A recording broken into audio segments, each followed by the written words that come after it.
John Driver, who is one of the authors of the book Not So Black and White, An Honest Look at Race and Faith.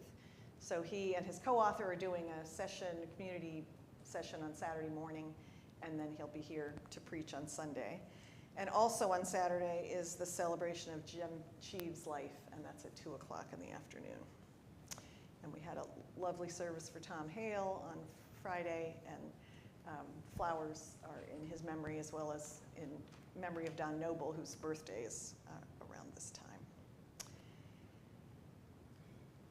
We're continuing in our abundant season, as I mentioned, with reflections from people each week about how they see that happening here. And today we have Molly Robinson to speak to us. Thank you. Come on up.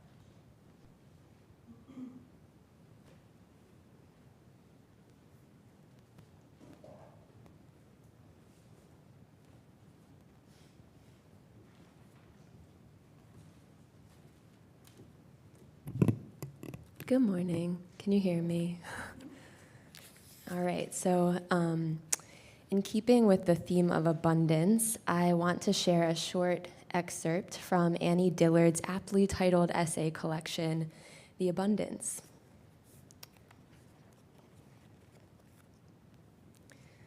So she writes, "When I was 6 or 7 years old, growing up in Pittsburgh, I used to take a precious penny of my own and hide it for someone else to find. It was a curious compulsion. Sadly, I've never been seized by it since. For some reason, I always hid the penny along the same stretch of sidewalk up the street. I would cradle it at the roots of a sycamore, say, or in a hole left by a chipped-off piece of sidewalk. Then I would take a piece of chalk and, starting at either end of the block, draw huge arrows leading up to the penny from both directions. After I learned to write, I labeled the arrows, 'Surprise ahead' or 'Money this way.' I was greatly excited during all this arrow drawing at the thought of the first lucky passerby who would receive in this way, regardless of merit, a free gift from the universe. But I never lurked about. I would go straight home and not give the matter another thought until some months later, when I'd be gripped again by the impulse to hide another penny." So in this passage, Dillard remarks upon the childlike gesture of leaving pennies for others to find.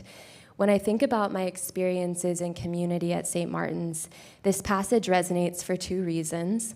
The first is that I am a beleaguered and underpaid graduate student at William & Mary, and so you're more likely to encounter me dropping pennies in the collection plate than large checks. The second and more important reason is that since I arrived here in the fall of 2021, stewardship at St. Martin's has always accommodated gifts in their various forms, be that the gift of time, money, prayer, or a listening ear.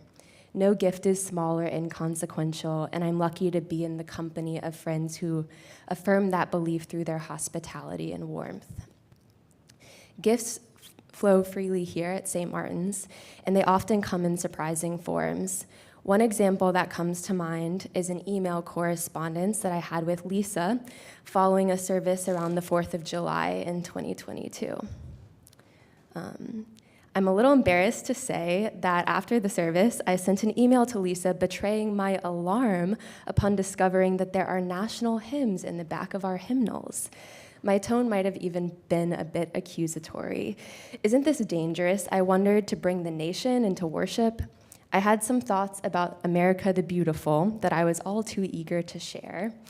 Lisa, of course, responded with characteristic grace. She invited me to a place of deeper understanding, explaining that the Episcopal Church is as close to a national church as the United States has ever had, and that Independence Day actually ranks among our holy days. This exchange kickstarted the first iteration on Church on Tap, a conversation series about God, collective life, and how to bring the values that we honor here in church to the secular world. This series is starting up under a new heading to avoid copyright infringement. Next week, actually, on October 30th, Andy Ballantyne and I will help host St. Martin's Public Theology series at Frothy Moon to continue offering a venue for discussions about what it means to navigate our faith and experience Christ in these times that we are living through. So Annie Dillard wraps up her thoughts about pennies by writing, "I've been thinking about seeing. There are lots of things to see, unwrapped gifts and free surprises. The world is fairly studded and strewn with pennies cast broadside from some generous hand." She goes on to say that the world is in fact planted in pennies. My experience at St. Martin's has turned me into a penny planter, but many times here I've been a penny pocketer.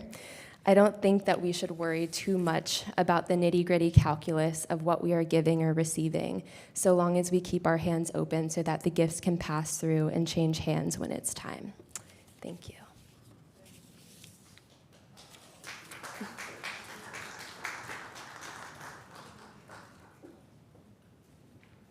Thank you, Molly, and for all the ways you share your gifts with us. Walk in love as Christ loves us and gives himself for us, an offering and sacrifice to God.